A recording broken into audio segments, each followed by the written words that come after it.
36 TV news. Nizamabad జిల్లా బాల్కొండ నియోజకవర్గంలో బీంగల్ పట్టణ ఓటర్లకు ఉప ముఖ్యమంత్రి ఉత్తమ్ కుమార్ రెడ్డి విజ్ఞప్తి చేశారు. బీంగల్ పట్టణ అభివృద్ధి కొరకు కాంగ్రెస్ పార్టీకి మద్దతుగా నిలవాలని బాల్కొండ నియోజకవర్గ కాంగ్రెస్ పార్టీ ఇన్ఛార్జి ముత్యాల సునీల్ కుమార్ కోరారు. ఈ ప్రజా ప్రభుత్వంలో అర్హులైన పట్టణ ప్రజలకు ప్రతి ఒక్కరికి రేషన్ కార్డులను అందించాలని, గత ప్రభుత్వం రేషన్ కార్డులు ఇవ్వక ప్రజలను మోసం చేసిందని ఆయన అన్నారు. ఒక్క బీంగల్ పట్టణానికి 200కు పైగా ఇందిరమ్మ ఇండ్లను మంజూరు చేశామని, ఇప్పుడు ఆ ఇండ్లన్నీ నిర్మాణ దశలో ఉన్నాయని తెలిపారు. బీంగల్ పట్టణంలో అర్హులైన ప్రతి ఒక్కరికి ఇందిరమ్మ ఇండ్లను కేటాయిస్తామని అన్నారు. బీంగల్ పట్టణ అభివృద్ధిని గత ప్రభుత్వం పక్కన పెట్టిందని, కానీ ఈ ప్రజా ప్రభుత్వం ప్రతి వార్డులో మురికి కాలువలు, సీసీ రోడ్ల నిర్మాణం కొరకు మరియు త్రాగునీటి సదుపాయం కొరకు 54 కోట్ల రూపాయలను మంజూరు చేస్తుందని, పనులన్నీ నిర్మాణ దశలో ఉన్నాయని అన్నారు. బీంగల్ పట్టణంలో గల కేజీబీవీ పాఠశాలను 40 లక్షల రూపాయలతో మరమ్మతులు చేయించి విద్యార్థులకు సౌకర్యాలను కల్పించడం జరిగిందన్నారు. బీంగల్ మున్సిపాలిటీ ప్రజలు కాంగ్రెస్ పార్టీకి అండగా నిలబడాలని, అభివృద్ధి చేసే బాధ్యతను తాను తీసుకుంటానని తెలిపారు. కార్యక్రమాలలో కాంగ్రెస్ పార్టీ నాయకులు, కార్యకర్తలు పాల్గొన్నారు. దీనికి సంబంధించిన విజువల్స్ ఉన్నాయి, ఒకసారి చూద్దాం. ప్రత్యేకంగా సరే నా సొంత నల్గొండ పార్లమెంటరీ కాన్స్టిట్యున్సీ, నేను అక్కడ మాజీ ఎంపీగా, ప్రస్తుత ఎమ్మెల్యేగా. బాబు ఎవరు మాట్లాడకండి.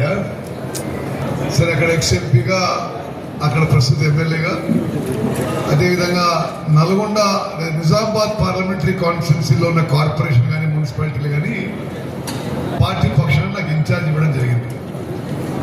ఈ 2 చోట్ల నేను చాలా విస్తృతంగా పర్యటిస్తున్నాను. మీడియా మిత్రులకు నేను షేర్ చేసుకునేదంటే, రాష్ట్రంలో కాంగ్రెస్ గాలి వీస్తోంది. సాధారణంగా అధికార పార్టీకి, ప్రభుత్వానికి కొంత యాంటీ ఇన్కంబెన్సీ ఉంటుంది సాధారణ. కానీ ఈసారి నేను గమనించేది ఏంటంటే, అంటే నా సుదీర్ఘ రాజకీయ అనుభవం, నేను 7 సార్లుగా ప్రజాపతిగా వరుసగా ఎన్నికైన అనుభవంతో ఈసారి తెలంగాణలో స్పష్టంగా ప్రో కాంగ్రెస్ వేవ్ ఉంది. ఇప్పుడు మనం 11వ తారీఖు పోలింగ్ పోయే 120 కార్పొరేషన్లు, మున్సిపాలిటీస్లో కాంగ్రెస్ పార్టీ క్లీన్ స్వీప్ చేయబోతున్నది.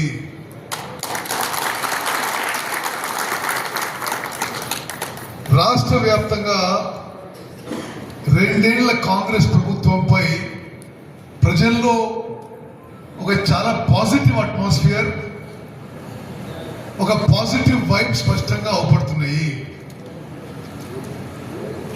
10 ఏళ్ల పాటు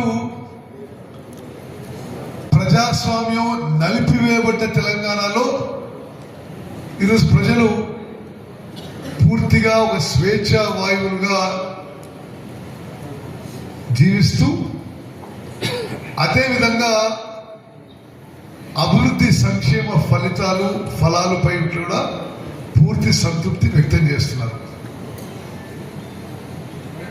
నేను ముందు చెప్పినట్టుగా నా సుదీర్ఘ రాజకీయ అనుభవంలో స్వతంత్ర భారతదేశంలో 29 రాష్ట్రాల్లో కూడా ఈరోజు ఎంత పాజిటివ్గా సంక్షేమ పథకాలు ఇప్పుడు కాంగ్రెస్ కైవసం చేసుకుని భీమ్గల్ మున్సిపాలిటీకి మరి అత్యధిక నిధులు కేటాయిస్తాము. ఓటర్లకు కూడా రాష్ట్ర వ్యాప్తంగా స్పష్టంగా అర్థమైంది. మరి వారి ఇంటి బయట బజార్ కావాలన్నా, డ్రైనేజ్ కావాలన్నా, ఇల్లు కావాలన్నా, రేషన్ కార్డు కావాలన్నా, మరి కాంగ్రెస్ పార్టీకి బలపరచడమే, కాంగ్రెస్ పార్టీ పెట్టిన అభ్యర్థులు గెలిపేయడం అని చెప్పి చాలా స్పష్టంగా రాష్ట్ర వ్యాప్తంగా నేను ముందు చెప్పినట్టుగా ఒక కాంగ్రెస్ గాలికిస్తుంది. కాంగ్రెస్ పార్టీ క్లీన్ స్వీప్ చేయబోతుంది. జీవితంలో, తెలంగాణ రాజకీయంలో ఒక గేమ్ చేంజర్గా నిలబడిపోతుంది. మీరు ఒకటి గుర్తుపెట్టుకోవాలి, భారతదేశం మొత్తంలో జరుగుతున్న, కేంద్ర ప్రభుత్వం ద్వారా జరుగుతున్న రేషన్, ఆహార ధాన్యాల పంపిణీ కానీ, తెలంగాణ రాష్ట్రంలో గత 10 ఏళ్లుగా బీఆర్ఎస్ ప్రభుత్వం జరిగిన పంపిణీలో కానీ, ఏదైతే ఆహార ధాన్యాలు పీడిఎస్ సిస్టంలో, పబ్లిక్ డిస్ట్రిబ్యూషన్ సిస్టమ్, రేషన్ సిస్టంలో డిస్ట్రిబ్యూట్ చేయబడుతున్నాయో దేశవ్యాప్తంగా కానీ, గత 10 ఏళ్ళు బీఆర్ఎస్ పరిపాలనలో తెలంగాణలో కానీ ఉమ్మడి ఆంధ్రప్రదేశ్లో కానీ ఏదైతే ఆహార ధాన్యాలు రేషన్లో ఇచ్చే అలవాటు ఉందో అది ప్రజలు తినడం లేదు. అప్పుడు దొడ్డు బియ్యం కోర్స్ గ్రెయిన్స్ అని ఇచ్చేది. అయితే దాంట్లో 80-90% జనం అవి తినకుండా అది తిరిగి మిల్లర్స్ రీసైక్లింగ్కి, బ్లాక్ మార్కెట్లోకి, పోల్ట్రీ ఫార్మ్స్కి, బీర్ల కంపెనీలకి డైవర్ట్ అయ్యి ఉంటాయి. తద్వారా ఏం జరిగిందంటే అసలు మొత్తము రేషన్ ద్వారా ఇచ్చే ఆహార ధాన్యాలైతే ఫుడ్ గ్రెయిన్స్ ఉన్నాయో ప్రజలకు ఉపయోగపడకుండా రాష్ట్రానికి 12,000 కోట్ల భారం పడింది గతంలో. మేము అధికారంలో వచ్చిన తర్వాత ఈ పరిస్థితి గమనించి ముఖ్యమంత్రి రేవంత్ రెడ్డి గారు, ఆర్థిక మరియు ఉప ముఖ్యమంత్రి బట్టి విక్రమార్క గారు, నేను సమాలోచనలు చేసి కొంతమంది ఎక్స్పర్ట్స్తో మాట్లాడి వ్యవస్థలోనే సమూల మార్పు తీసుకొచ్చినాం. ఒకటి, రైతులు పండించే ధాన్యంలో సన్న వడ్లకి 500 రూపాయలు బోనస్ ప్రకటించారు. దాని ద్వారా రైతులని సన్న వడ్లు, సన్న బియ్యం కోసం ప్రోత్సహించడం జరిగింది. 500 రూపాయలు బోనస్ ఇవ్వడం జరిగింది.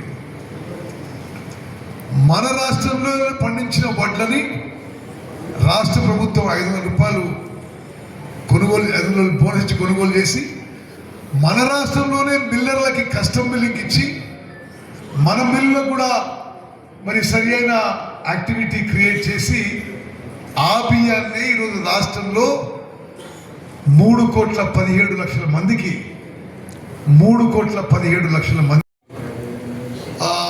తప్పనిసరిగా భీమ్గల్ మున్సిపాలిటీ శరవేగంగా అభివృద్ధి చెందే విధంగా ముందుకు పోదామని చెప్పి నేను అందరికీ మనవి చేస్తున్నా. మరి విలేకరుల మిత్రులందరికీ ధన్యవాదాలు. ఇప్పుడు నేను అభ్యర్థి సభ్యుడు.